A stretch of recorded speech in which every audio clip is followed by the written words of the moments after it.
You've already gotten your first look at this from the previous lessons where we've talked about confirmations of manipulations and a divergence where we implement opposing closed candles, but here we're going to dive into it a little bit more. Opposing closed candles are what we're going to be using in the continuation after a reversal has already been established and confirmed. As long as the market is in a continuation, we expect that opposing closed candles, once closed through, remain respected. So if a bullish continuation, once closed above, we expect that to support price.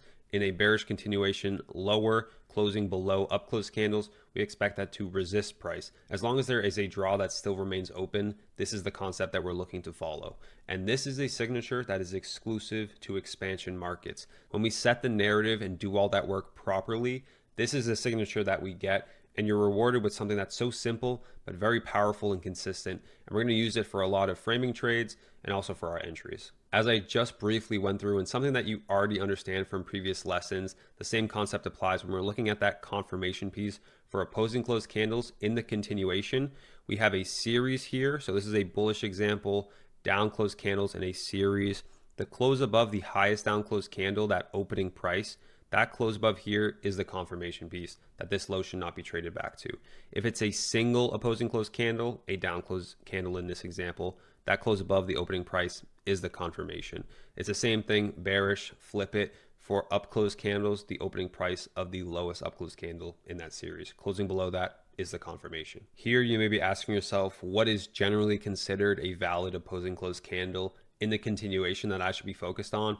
And there's one general rule to be following, and that's when you're looking at either a series or a single opposing closed candles, we're looking for a wider range and a larger candle body. So 1 and 3, these two examples, we have a series of down closed candles, large candle bodies, smaller wicks, offering a wider range.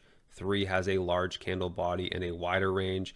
But when we compare that to 2, which is considered invalid, even though we have that close above the opening price of this down closed candle, this is not something that we would consider a protected low in the continuation because we have a large wick to either side, a very small candle body, and also a generally small ranged candle. That is not going to protect your stop loss in the continuation.